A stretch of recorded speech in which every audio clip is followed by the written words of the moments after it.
Jean-Marie, cette idée-là, veux-tu nous en parler? Ça vient d'où? Le concept en tant que tel? Bien, tu sais que ça fait plusieurs années que je fais de l'accompagnement de fin de vie auprès des enfants et des adolescents, principalement. Puis j'ai réalisé que à côtoyer des personnes en fin de vie, ça me donnait beaucoup d'énergie, ça me donnait beaucoup de conscience du précieux de la vie, puis de vouloir encore plus mordre dans la vie, de célébrer la vie. C'est drôle, hein? La mort ferme les yeux du mourant, mais ouvre ceux du vivant. C'est une citation de Marie de Henzel qui m'a beaucoup touché.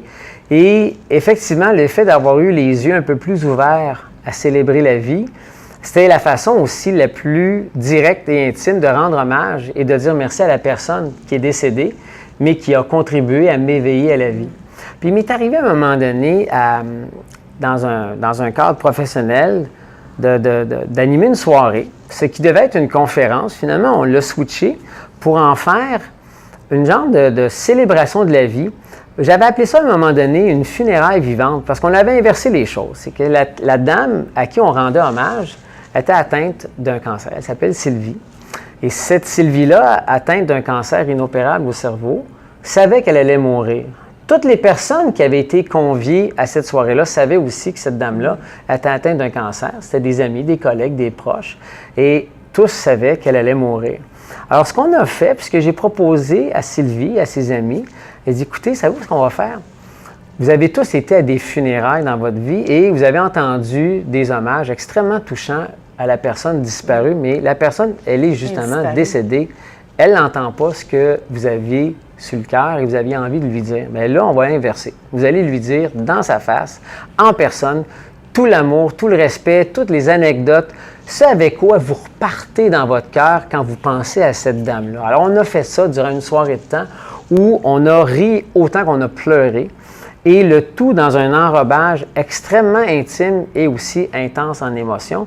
Puis, je le sais pour avoir reparlé récemment à des personnes, suite au décès de Sylvie, que ce soit son fils, des amis proches, des collègues, ils m'ont dit, cette soirée-là, là, ça nous a marqué, elle nous a marqué. Alors, pourquoi pas l'offrir au grand public? Pourquoi pas nous offrir cette occasion-là de conceptualiser ensemble une soirée à votre image, à l'image de la vie que vous avez eue de vos proches, puis d'offrir ce dernier des au revoir. Et je pense que c'est quelque chose qu'on va déballer encore très longtemps comme cadeau.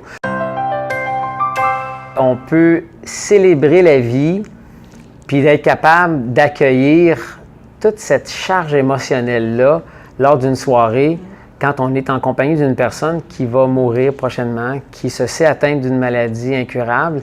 Mais moi, je pense qu'on peut célébrer la vie, puis qu'on peut vivre et on peut vibrer à une fréquence d'émotion qu'on n'a pas l'occasion de vivre tout le temps et de se permettre, lors d'une soirée, d'être capable de rire, de pleurer, de parler à un proche, d'exprimer notre amour à cette personne-là, de lui offrir le plus beau et le plus touchant des au revoir.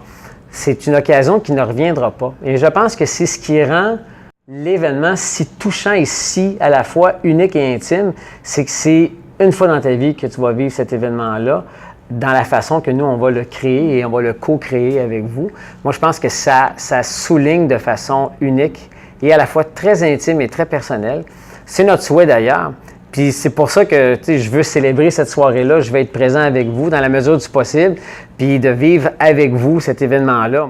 Alors, si moi, j'ai l'occasion de rendre un dernier hommage à une personne de son vivant et de lui dire tout le bien, tout l'amour que j'ai pour cette personne-là, de son vivant, alors qu'elle a toutes ses capacités pour entendre mon message, je sais que cette personne-là va partir le cœur rempli.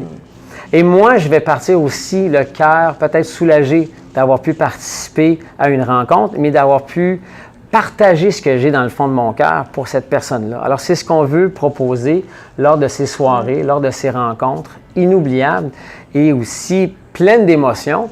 Puis, j'avais envie qu'on construise autour de cette personne-là une soirée à son image et aussi entourée de personnes proches, puis entourée de personnes aussi qui peuvent nous aider à contenir nos émotions.